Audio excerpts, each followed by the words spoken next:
인간의 내면 심리 속에 잔존해 있는 그 깊은 본성 가운데 모든 사람들은 자신에게 유무형의 어떤 해를 입히거나 어떤 인격에 대한 손상을 가한, 그래서 나를 모욕감을 느끼게 하고 굴욕감을 준 그 어떤 대상, 그 대상에 대해서 반드시 보복하려고 하는 심리, 그것이 모든 사람들에게 있습니다.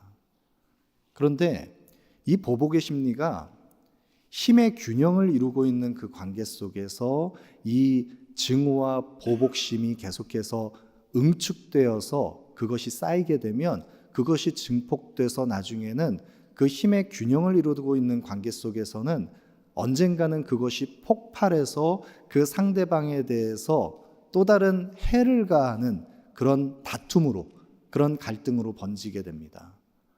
그런데 이렇게 힘의 균형을 이루고 있는 관계가 아닌 힘이 기울어져 있는 어떤 관계다. 그럴 때 사람들은 그 보복의 마음, 그 마음속의 증오를 마음속에 깊이 묻어두고 있다가 어떤 형태로든지 그 관계 속에서 그 관계 맺는 대상을 단절시키거나, 그래서 고립시키고 소외시키거나, 아니면 그 대상에 대한 어떤 평판과 그 명성에 대한 부분을 조용히 뒤에서 수군거림으로 또 뒷말을 하거나, 그래서 그 인격에 대한 해를 가하거나, 또는 그것이 조직사회 안에 있다면 그 조직사회 속에서 자신이 처해 있는 그 상황 속에서 마땅히 해야 할 일들을 오히려 비협조적으로 그렇게 일관하면서 그 공동체를 깨트리는 일을 하는 그런 형태로 나타나거나, 어떤 형태로든지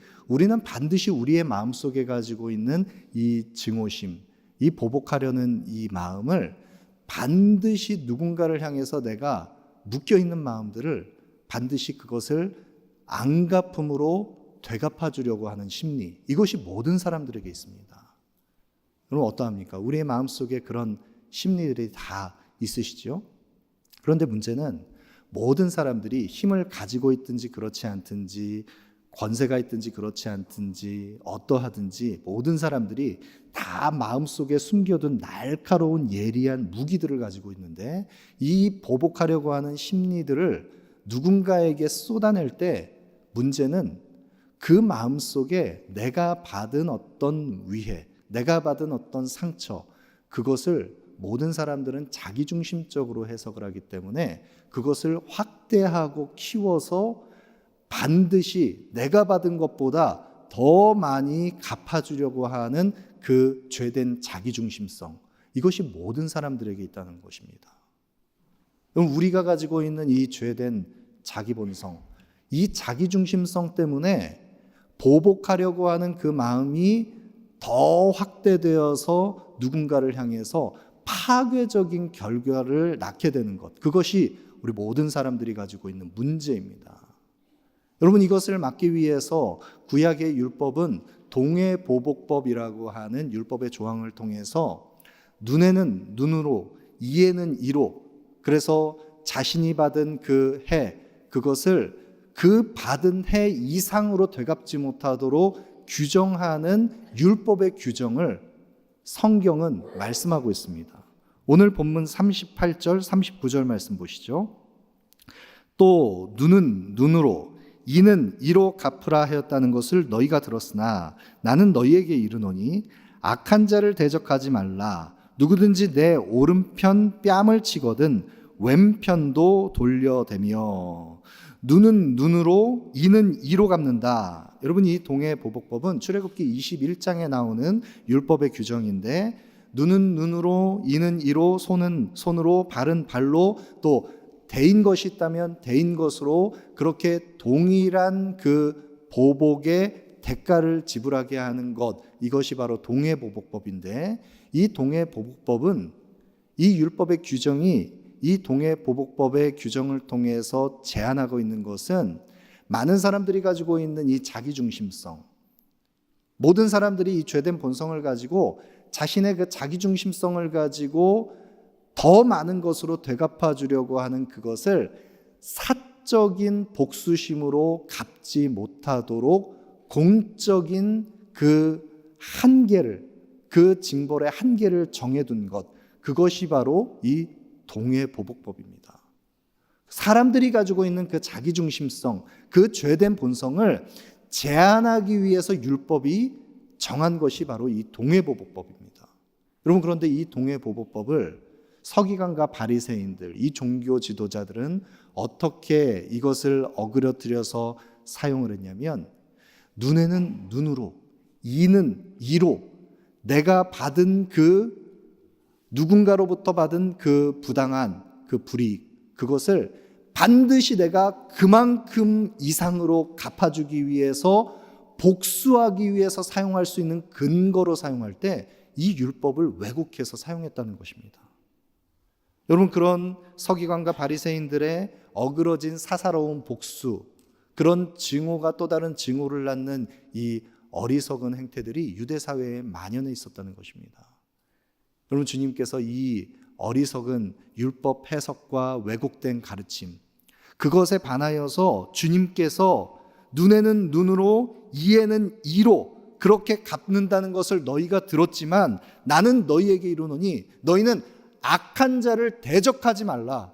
너희에게 해를 가하는 그 악인, 너희가 악인이라고 규정하는 그 악인에 대해서 보복하지 말라, 대적하지 말라. 그리고 오히려 누구든지 오른쪽 편 뺨을 맞았다면 왼편까지도 돌려대라. 주님께서 말씀하십니다.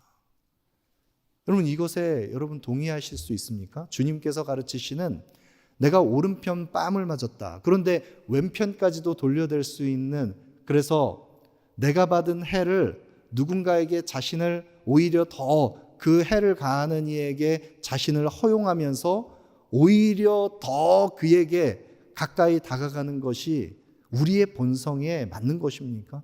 우리의 본성은 우리가 생각할 때 누군가가 내 오른편 뺨을 때렸다면 반드시 오른편 뺨뿐만 아니라 오른편 왼편이라도 더 우리가 부당하게 받은 그 해를 갚아주려고 하는 것이 우리의 본성입니다. 적어도 율법이 규정한 만큼 이 정도까지라도 정당한 처벌을 받는 것이 합당하다고 생각하는 것이 우리의 본성입니다. 여러분, 그런데 그런 우리의 본성에 거슬러서 주님께서는 오른편 뺨을 맞았다면 왼편을 돌려대라고 말씀하시는 것입니다. 여러분, 당시의 유대 사회에 오늘날에도 그런 풍습들이, 그런 어떤 문화적인 바탕에 깔려 있는 인식들이 우리에게 남아 있는지 모르겠지만, 고대 근동에 그 유대인들에게 있어서는 오른손을 사용하는 것이, 오른손이 그 축복의 통로가 되고 그 복을, 그 기름 부을 수 있는 그 바른 손은 오른손이라고 여겼습니다.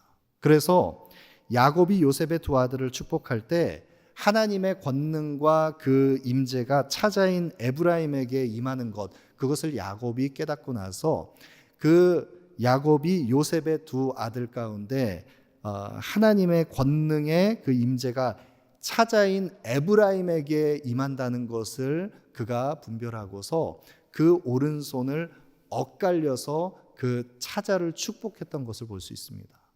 오른손을 그 축복의 통로로 사용했습니다. 그렇기 때문에 왼손은 부정한 것입니다. 여러분, 그런데 누군가가, 이 당시에 대부분의 사람들이 오른손을 사용했던 그 사람들이라고 한다면 그 오른손을 통해서 누군가의 뺨을 친다면 그 오른손을 통해서 여러분 맞게 되는 그 상대편의 뺨은 어느 쪽 방면이겠습니까? 여러분, 한번 생각해 보십시오. 내가 오른손을 사용해서 누군가를 해를 가했습니다. 그러면 그 상대방의 어느 쪽 뺨을 치게 되겠습니까? 왼쪽 뺨을 치게 돼 있습니다. 그 상대방은, 마주보는 상대방은 왼쪽 뺨을 맞습니다. 그런데 주님께서 오른쪽 뺨을 맞거든 왼쪽 편 뺨까지 돌려대라 라고 말씀하실 때, 그렇다면 이 지금 뺨을 치는 가해하는 그 가해자는 그 오른손을 안쪽, 그 오른손 안쪽으로 뺨을 치는 것이 아니라 손등으로 그 상대방의 오른쪽 뺨을 치는 것입니다. 여러분, 누군가에게 그렇게 뺨을 때리는 것도 인격을 모독하는 행위에 해당할 텐데, 그 상대방을 손바닥으로 치는 것도 합당하지 않다. 손등으로 그 오른뺨을 친다. 여러분, 이런 수치를 당한다면, 이런 모독과 수치를 당한다면 거기에서 분개하고 그것을 절제할 수 있는 사람은 없을 것입니다. 여러분, 그런데 그렇게 누군가에게 오른뺨을 치게 되는 그 수치를, 모멸감을 당한 그가 자신의 왼쪽 뺨까지 돌려댈 수 있는 것, 어떻게 그것이 가능하겠습니까? 우리의 본성으로는 전혀 이해되지가 않습니다. 우리의 익숙한 자연인의 본성으로는 결코 이해되지 않는 그 일을 악인에 대해서도 보복하지 말고 오히려 오른편 뺨을 맞으면 왼편까지도 돌려대라, 주님께서 말씀하시는 것입니다. 도무지 이해되지 않는 그 가르침을 주님께서는 더 우리가 이해할 수 없는 그 무거운 도전으로 우리에게 말씀하십니다. 주님께서는 또 너를 고발하며 너를 송사하는 그들이 속옷을 가지고자 한다면 너희의 겉옷까지도 내어주라고 말씀하십니다. 여러분, 여기에서 속옷과 겉옷, 이것은 그 유대인들에게 어떤 의복을 의미하는 것이냐면, 여러분, 우리가 속옷이라고 하니까 우리가 알고 있는 그 속내의, 그것을 생각할 수 있지만, 사실은 여기에서 이야기하는 속옷이라고 하는 것은 그 팔에 소매가 없고 통으로 짜여진, 그 무릎까지 오는 그 통으로 짜여진 옷, 일상복을 의미하는데, 우리가 지금 입고 있는 이 평상복과 같은 그런 겉옷, 그것이 바로 이 당시에 속옷에 해당하는 통으로 짜져진 옷입니다. 그런데 이 속옷 위에, 이 평상복 위에 유대인들은 겉옷을 입었습니다. 두툼한 그 외투와 같은 두루마리를 둘렀습니다. 이 두툼하게 둘려진 이 외투가 이 근동의 일교차가 심한 그 유대 사회에 밤이 되면 체온이 다 싸늘하게 식어지는 그 밤에 차가운 그 공기를 생명을 보존할 수 있도록 따뜻하게 보호하는 그 담요와 같은 역할을 하는 것, 그것이 바로 겉옷이었습니다. 여러분, 그렇기 때문에 이 겉옷이 없으면 모든 일상생활을 하는 유대인들이 굉장히 정말 그 일상생활에 지장을 입을 만큼 이것은 너무나 중요한 필수제입니다. 너무나 중요한 것입니다. 그런데 이 겉옷을 유대 사회에서 때로는 담보물로 잡히는 경우가 있었습니다. 누가 송사를 하고 고발을 할 때 그 송사의 담보물을 잡을 때 이 유대 사회에 사람들이 입고 있는 그 겉옷을 저당 잡히게 되면 이 겉옷은 그 차가운 밤 공기를 막아내는 그 생명을 보존하는 그 중요한 그 필수제이기 때문에 땅거미가 지고 해가 기울어지면 반드시 저당 잡힌 이 겉옷은 반드시 다시 되돌려주는 것이 율법의 조항이었습니다. 여러분, 그렇기 때문에 이 겉옷은 저당물로 잡는 것의 가치가 별로 없었던 것, 그래서 겉옷을 별로 저당물로 잡지 않으려고 했던 그 유대 사회의 풍토 가운데 누군가가 송사를 해서 그 자신의 속옷까지, 입고 있는 그 일상복까지 달라라고 할 때 너희는 겉옷까지 내어주라. 여러분, 이것이 우리의 본성과 맞는 것입니까? 전혀 맞지 않는 것입니다. 누군가에게 내 권리를 요구할 수 없는 그 권리를 나에게 요구할 때 자발적으로 자신의 모든 권리를 내어줄 수 있는 사람, 우리 가운데 어느 누구도 우리의 자연인의 본성을 가지고서는 이런 권리를 이양하고 양도하는 그런 모습 우리 가운데 찾아볼 수 없습니다. 주님께서 더 말씀하십니다. 당시에 이 유대 사회의 로마의 정복, 그 지배 아래 있었던 이 피정복민이었던 이 유대인들이, 정복자인 로마의 군병들이 강제 노역을 그들에게 부여할 수 있는 권리를 가지고 자신의 지휘권 아래 있는 그 대상들에게 얼마든지 노역을 부여할 때 억지로 그 노역을 감당해야 하는 그 유대인들이, 만약 유대의 병사들이 그 강제 노역을 부여하게 된다면 법이 정한 규정에 따라서 오리까지는 반드시 따라가야 합니다. 그리고 억지로 그 짐을 지어야 합니다. 그런데 주님께서 말씀하십니다. 억지로 누군가가 너에게 짐지었을 때 억지로 그것을 오리까지 가지 말고 그와 함께 십리를 더 나아가라. 여러분, 이것이 우리의 본성과 맞는 것입니까?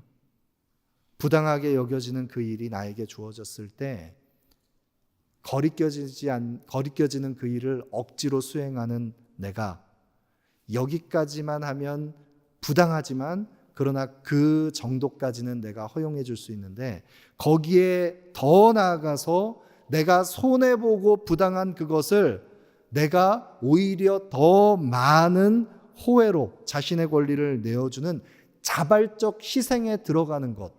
여러분, 이것이 어떻게 우리에게 가능합니까? 주님께서 그것을 우리에게 요청하고 계시는 것입니다. 주님께서 더 나아가서 말씀하십니다.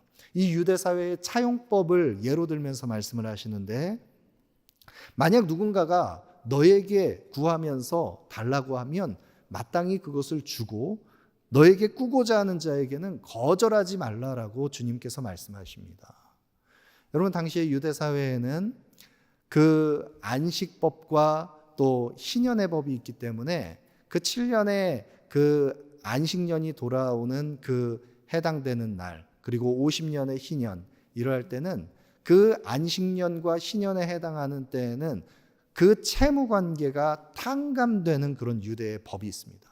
여러분, 그렇다면 이 안식년까지 남아있는 이 기간 가운데 이 안식년에 탕감받는 희년에 탕감받는 그 기간이 거의 다다랐을 즈음 그때 누군가가 나에게 꾸어달라고 누군가가 나에게 빚을 빌려달라고 그렇게 한다면 어떠하겠습니까?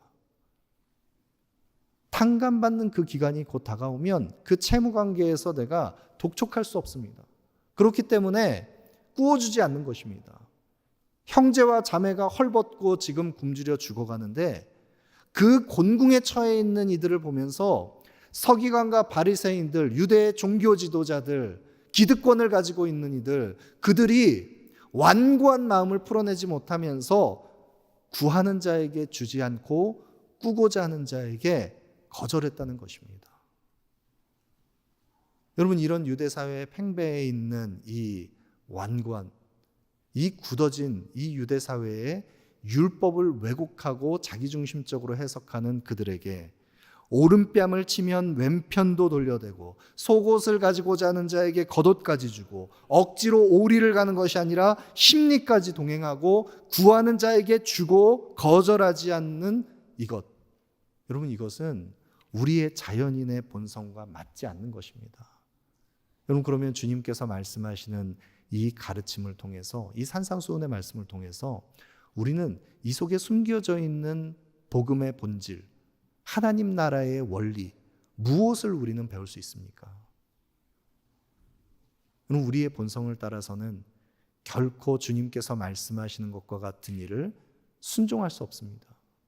우리의 의의를 가지고는 흉내를 내려고 노력은 할 수 있겠지만 내 악한 본성으로는 오히려 내가 원수처럼 여겨야 하는 해를 가하는 그 대상을 원수처럼 여기면서 오히려 안갚음하고 내가 보복하고 오히려 선을 베풀기보다는 악으로 반응하는 것이 우리의 본성입니다. 그런데 주님께서 말씀하시는 이 가르침대로 순종할 수 있느니 그는 바로 서기관과 바리새인의 의보다 더 나은 의로, 하나님 나라의 의로, 예수 그리스도의 의로 옷 입은 거듭난 성도, 그 거듭난 성도만이 바로 이와 같은 말씀에 순종할 수 있는 자가 되는 것입니다. 그 말씀에 우리가 모두 다 순종할 수 있는 자리에 처음부터 가진 않습니다. 우리는 끊임없이 그리스도의 형상을 회복해가는 그리스도 예수를 푯대로 삼아서 온전함에 이르게 되는 성화의 과정 속에 들어갑니다.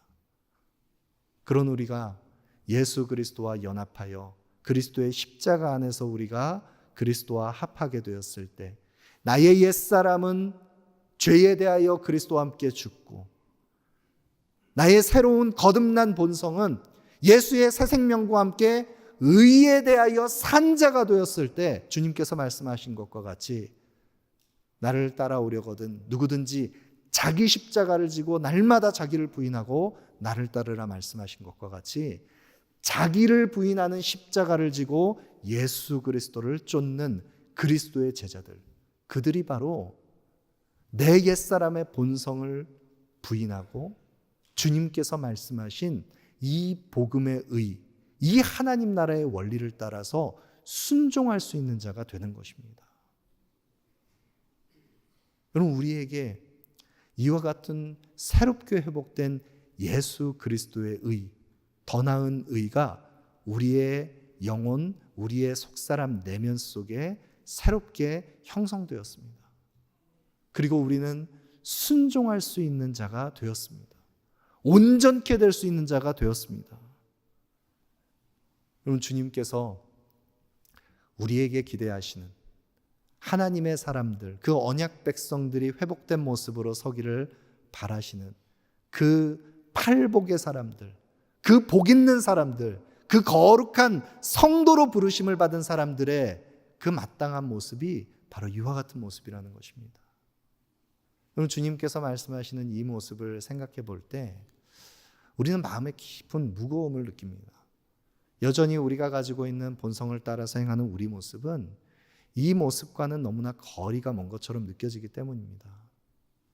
그러나 우리가 낙심치 말 것은, 우리에게 반드시 소망이 있는 것은 내 안에 있는 예수의 생명으로 인해서 예수 그리스도의 그 형상을 회복해가는 우리들은 반드시 주님께서 말씀하신 이 하나님 나라의 의를 이루는 자로 우리를 빚어가십니다.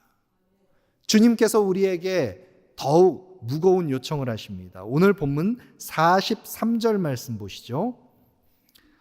또 내 이웃을 사랑하고 원수를 미워하라 하였다는 것을 너희가 들었으나, 주님께서 서기관과 바리새인들이 율법을 왜곡해서 가르치는 그 내용을 지적하시면서 그들이 가르치는 내용 가운데 내 이웃을 사랑하고 내 원수를 미워하라 라고 하는 그 유대 종교 지도자들이 가르치는 율법 해석, 그 한 부분을 주님께서 인용하십니다. 여러분, 그런데 내 이웃을 사랑하고 원수를 미워하라라고 하는 것을 너희가 들었지만, 여러분, 여기에 지금 이 율법의 가르침에 오류가 있습니까? 내 이웃을 사랑하는 것, 그리고 원수를 미워하는 것, 여기에 어떤 잘못된 것이 있습니까? 오류가 있습니까? 그런데 주님께서는 너희가 그와 같은 가르침을 들었지만 나는 너희에게 이르노니 다른 것을 말씀하시는 것입니다. 그러면 이웃을 사랑하고 원수를 미워하는 것이 무엇이 잘못된 것입니까? 여러분, 이 가르침은 사실은 성경의 구약의 율법 가운데 전혀 등장하지 않는 그런 가르침입니다. 내 이웃을 사랑하라라고 하는 율법의 말씀은 있습니다. 그런데 서기관과 바리새인들은 이 가르침을 의도적으로 왜곡했습니다. 어떻게 왜곡했느냐? 여기에 빠져서는 안 되는 중요한 수식을, 그것을 제외시켰습니다. 무엇을 제외시켰습니까? 내 이웃을 어떻게 사랑해야 합니까? 하나님의 언약 백성들은 내 몸과 같이 사랑해야 합니다. 내 마음과 뜻과 생명을 다해서 내 몸과 같이 사랑해야 하는 그 이웃을 향한 사랑의 깊이도 내 몸을 사랑하는 것과 같이, 나 자신을 사랑하는 것과 같이 그들을 사랑하는데, 그 이웃의 범위를 서기관과 바리새인들은 그 이웃의 범위를 한정해 놓았습니다. 어떻게 한정해 놓았습니까? 내가 사랑할 수 있는 이웃, 나를 선대하는 이웃, 내가 그를 선대하면 나에게 돌아올 것이 있는 이웃, 내가 사랑하고 싶은 이웃, 내가 이웃이라고 여길 만한 이웃, 그 이웃의 범위를 제한해 두고 하나님께서 우리에게 말씀하시는 그 이웃의 범위는 바로 원수까지도 사랑하는 것이 하나님의 사랑인데, 그 이웃의 범위의 원수를 제외해 둡니다. 그리고 원수를 밀쳐내고 구약의 율법이 말씀하지도 않는 원수를 미워하라는 해석을 가르치면서 내가 원수를 미워하는 것을 정당성을 가지고 그것을 근거로 삼습니다. 여러분, 이것이 어리석은 서기관과 바리새인들의 의였습니다.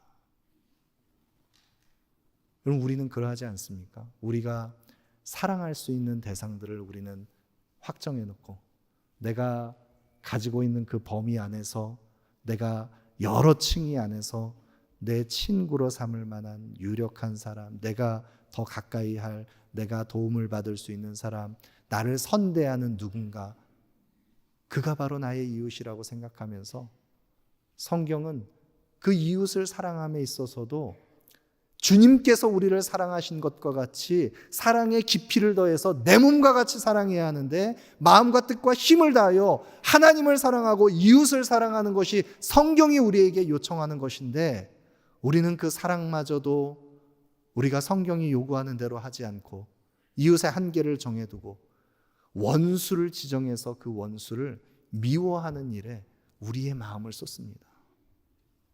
여러분, 그것이 우리들의 어리석은 이전의 모습이라는 것입니다. 그런 우리에게 주님께서 말씀하십니다. 44절에 나는 너희에게 이르노니 너희 원수를 사랑하며 너희를 박해하는 자를 위하여 기도하라. 여러분, 이것이 우리에게 어떻게 가능합니까?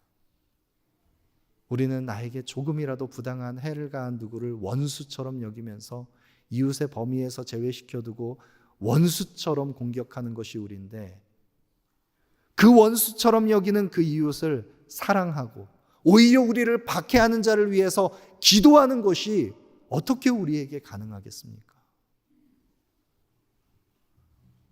우리의 본성과 기질에 정반대로 거스르는 이 말도 안 되는 명령을 주님께서 우리에게 주실 때, 원수를 사랑하는 것뿐만 아니라 그를 위해서 박해하는 자를 위해서도 기도하는 자가 될 때, 우리는 누군가를 향해서 행한 대로 갚아주고 싶은 것이, 보복하려는 것이 우리의 심리인데, 로마서 12장에 보시면 로마서 12장 17절부터 19절까지의 말씀에 보시면 아무에게도 악을 악으로 갚지 말고 모든 사람 앞에서 선한 일을 도모하라. 할 수 있거든 너희는 모든 사람과 더불어 화목하라. 원수 갚지 말고 하나님의 진노하심에 이것을 맡기고 원수 갚는 것은 하나님께 있다라고 성경은 말씀하고 있습니다. 여러분, 우리가 누군가에게 나에게 해를 가한 그 원수처럼 여겨지는 누군가를 내가 그를 응징하면서 원수로 여겨서 그에게 처벌하는 것, 그것은 성경이 우리에게 말씀하고 있는 것이 아닙니다. 원수 갚는 것은 하나님께 속한 것입니다. 여러분, 잠언 24장 17절 18절 말씀해 보시면 내 원수가 넘어질 때 즐거워하지 말고 그가 엎드러질 때 마음에 기뻐하지 말라. 여호와께서 이것을 보시고 기뻐하지 아니하사 그의 진노를 그에게서 옮기실까 두려우니라. 여러분, 누군가 원수처럼 여겨지는 대상이 넘어진 것을 봅니다. 그가 실패하고 하나님께서 응징하시는 것처럼 엎드러진 것을 봅니다. 그런 모습을 보면서 우리의 마음속에 은밀하게 기뻐하고 즐거워하는 마음이 있다면, 하나님께서 그런 원수가 넘어진 것을 보고 기뻐하는 그 누군가의 그 마음속에 하나님의 자리에 올라서 처벌하고 심판하는 자리에 마치 하나님처럼 그것이 마땅하다고 여기면서 생각하는 그 완고한 심령, 그것을 하나님 기뻐하시지 않는다는 것입니다. 그런 자에게는 그 원수에게서 내렸던 그 진노를 하나님께서 옮기실까 두렵다. 여러분, 우리가 누군가를 향해서 우리의 묶여있는 마음, 완고한 심령을 풀어내지 못할 때 우리는 하나님처럼 하나님과 같은 자리에 올라서 우리는 그 인격을 재단하고 우리는 정죄하면서 판단하려고 합니다. 내가 그 정죄하는 대상에 대해서 그가 처해 있는 그 마땅한 그 결과들을 그것을 보면서 마치 내가 하나님인 것처럼 심판자가 됩니다. 하나님 그것을 기뻐하시지 않는다는 것입니다. 원수를 미워하는 것이 아니라 원수까지도 사랑하고 너희를 박해하는 자를 위해서 기도할 수 있는 자가 되는 것. 그럼 그러할 때 우리에게는 어떤 아름다운 열매들이 맺혀집니까? 오늘 본문 45절입니다. 이같이 한즉 하늘에 계신 너희 아버지의 아들이 되리니 이는 하나님이 그 해를 악인과 선인에게 비추시며 비를 의로운 자와 불의한 자에게 내려주심이라. 그럼 우리에게 부당하게 해를 가하는 누군가를 향해서 내가 이웃으로 설정하지 않는 원수처럼 여겨질 수도 있는 그 대상을 향해서 오히려 그를 사랑하고 또 나를 박해하는 자를 위해서 기도할 때, 그 사랑을 흘려보낼 때 저와 여러분 우리 모두는 바로 우리를 용납하시고 사랑하신 하늘 아버지의 아들이라는 것을 인정하는 자리에 하나님의 아들과 같이 하나님의 자녀와 같이 인정받는 하나님의 언약 백성으로 합당하게 서게 되는 것입니다. 여러분 우리가 주님께서 악인과 선인에게 동일하게 햇빛을 비춰주시고 주님께서 불의한 자나 의로운 자나 동일하게 비를 내려주시는 그 일반 은총의 하나님의 한량없는 은혜를 모든 이들에게 베푸시는 것과 같이 주님의 그 긍휼과 사랑을 우리가 본받아 누군가를 향해서 그렇게 더 사랑하고 더 우리의 권리를 내어주고 우리가 원수까지도 사랑하게 된다면 우리는 하나님의 형상을 닮은 하나님의 자녀들로 인정받는 자리에 서게 되는 것입니다. 만약 우리가 내가 선대하고 싶은 사람만 그를 선대하고 내가 사랑할 수 있는 대상만 사랑하고 내 이웃의 범위를 한정하고 그렇게 내가 가까이 할 이웃만을 내가 정해놓은 상태에서 그를 대한다. 그러면 그것은 세상 사람과 차이가 없는 동일한 것입니다. 당시에 천하게 여겼던 세리도 그와 같이 행하는 것입니다. 그러나 우리가 추구하는 언약 백성들이 추구하는 의는 서기관과 바리새인보다 더 나은 의입니다. 너희가 형제에게만 무난하면 남보다 더하는 것이 무엇이냐? 우리가 주님께서 우리에게 요청하시는 의는 천국에 들어갈 수 있는 의는 세상이 일반적으로 상식적으로 얘기하는 그런 의가 아니라는 것입니다. 서기관과 바리새인들이 자기중심적으로 율법을 해석하면서 자기에게 유익이 되는 쪽으로 그 율법을 깨뜨린 그런 정도의 의, 그래서 포장하는 의, 사람들에게 옳게 보이는 의, 그 정도를 이야기하는 것이 아니라는 것입니다. 남들이 하는 것보다 더 나은 의, 이 서기관과 바리새인보다 더 나은 의는 예수 그리스도께서 성취하신 의입니다. 주님께서 성취하신 의, 이 더 나은 의, 이것은 바로 특별한 하나님 나라의 언약 백성들이 소유한 의, 그 의를 소유한 하나님의 사람들, 그 복 있는 사람들은 세상에 통용되는 의, 그보다 더 나은 의로 사랑을 완성하고 성취하는 자가 되는 것입니다. 그러할 때 오늘 본문 48절 말씀, 그러므로 하늘에 계신 너희 아버지의 온전하심과 같이 너희도 온전하라.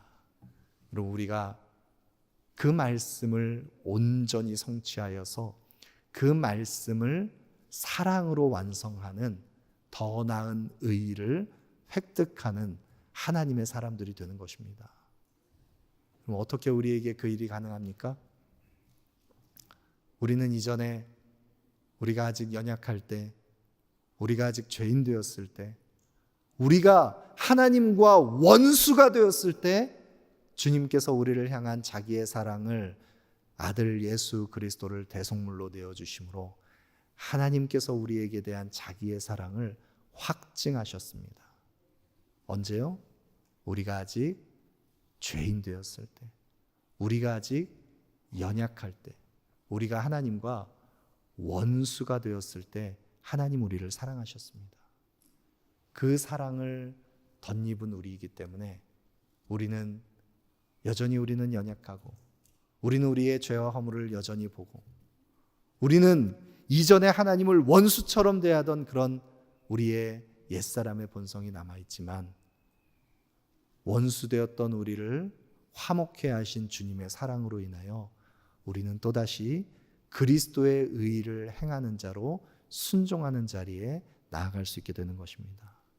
여러분, 우리 모두가 누군가를 향해서 우리의 마음 본성이 눈에서는 눈으로, 이는 이로 갚으려고 하는 그 우리의 옛사람의 본성, 그것을 거슬러서 자기를 부인하는 십자가를 지고 원수되었던 나를 사랑하신 주님의 사랑을 우리가 세상 속에 흘려보내며 더 나은 의로 사랑하는 자 되기를 소망합니다. 그래서 우리에게 하나님께서 맡겨주신 우리의 모든 관계 속에 우리가 사랑해야 할 그 이웃의 범위, 내가 한정하지 않고 더 사랑하며 더욱 온전케 되는 우리의 회복된 가정, 우리의 공동체, 그런 아름다운 사랑의 회복이 우리 모두에게 있기를 소망합니다.